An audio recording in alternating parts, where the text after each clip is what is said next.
জেডির রান্নাঘরে আপনাদের সবাইকে স্বাগত জানাই। আজকে রান্না করব মাছের মাথা দিয়ে, এই যে মাছের মাথা দিয়ে নিরামিষ তরকারি, সব কিছু মিশিয়ে, মিষ্টি কুমড়ো, লাউ ডগা, ঝিঙা সব কিছু দিয়ে, আলু দিয়ে নিরামিষ তরকারি। এখানে মশলা দেব পেঁয়াজ কুচি, আদা কুচি, হলুদ গুঁড়ো, কালো জিরা আর জিরার গুঁড়ো, আর রান্না করেছি টক ডাল। যেহেতু গরম পড়ে গেছে এই জন্য টক ডালটাই বেশি ভালো লাগে। মাছের মাথাটা ভাজা করে নেব। মাছের মাথা ভাজা হয়ে গেছে, এটা তুলে নেব। তারপরে আলুটাকে ভাজা করে নেব। সামান্য একটু লবণ দিয়ে দেবো আলু ভাজার মধ্যে, তাহলে তাড়াতাড়ি নরম হয়ে যাবে, ভাজাটাও তাড়াতাড়ি হয়ে যাবে। হালকা স্লাইড একটু ভাজা করে নেব।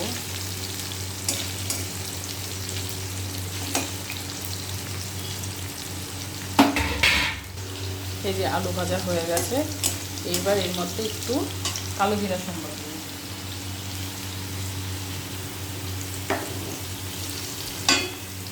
এই যে একটু কালো জিরা দেবো।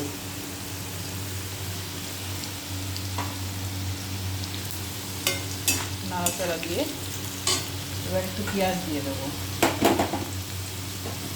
এই যে পেঁয়াজ কুচিটা দিয়ে দেবো। তারপরে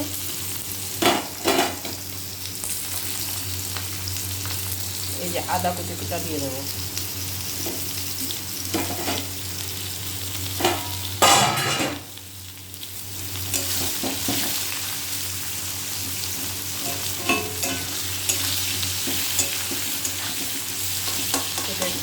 পেঁয়াজটা একটু ভাজা হয়ে এলে তারপরে কেটে রাখা সবজিটা দিয়ে দেবো। পেঁয়াজ ভাজা হয়ে গেছে, এইবার সবজিটা দিয়ে দেবো।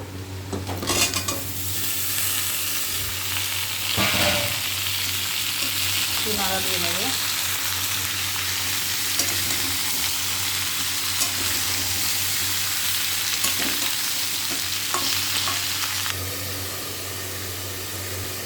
এবার একটু ঢেকে দিয়েছি, সেদ্ধ হবে। আবার একটু নাড়া দিয়ে নেব। অনেকটাই সেদ্ধ হয়ে গেছে, সামান্য একটু জল দেবো। যেহেতু এখানে আমি মাছের মাথা দিচ্ছি সেই জন্য পেঁয়াজ সম্বার দিয়েছি। এখানে পেঁয়াজটা না দিলেও হয়, পাঁচফোড়ন দিয়ে করলে হয়, কিন্তু আমি দিলাম। আপনারা চাইলে পাঁচফোড়ন সম্বার দিয়ে করতে পারেন।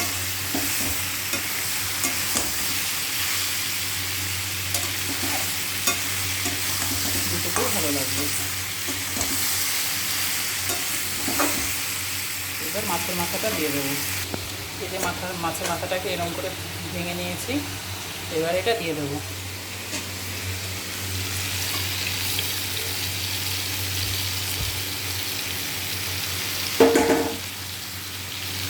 দিয়ে একটু নাড়া দিয়ে নেব।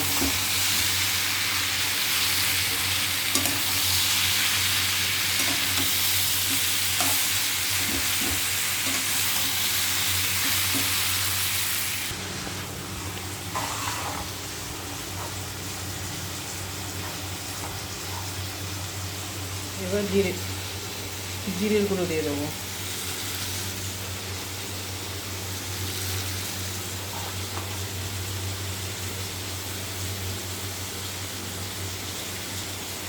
তারপরে হলুদ গুঁড়ো দিয়ে দেবো।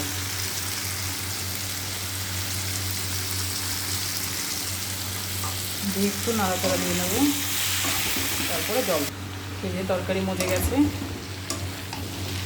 বেশি জল দিতে হবে না, সামান্য একটু জল দিলেই হয়ে যাবে। কি সুন্দর একটা কালার এসেছে। সামান্য একটু জল দিয়ে দেবো।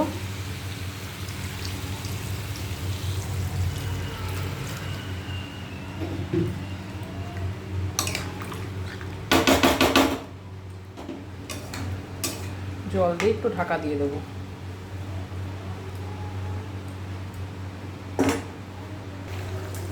সামান্য একটু চিনি দিয়ে দেবো।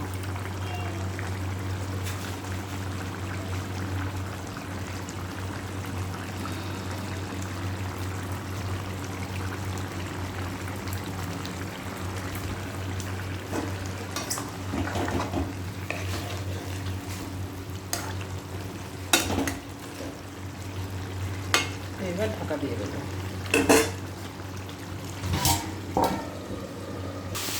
এই যে আমার তরকারি রেডি হয়ে গেছে, এবার নামিয়ে নেব।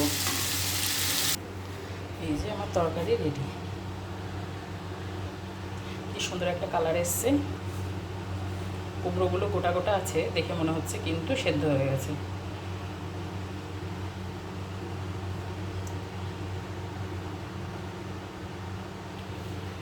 আমার এই রেসিপিটা আপনাদের ভালো লাগলে লাইক কমেন্ট শেয়ার করে দেবেন, চ্যানেলটি সাবস্ক্রাইব করবেন।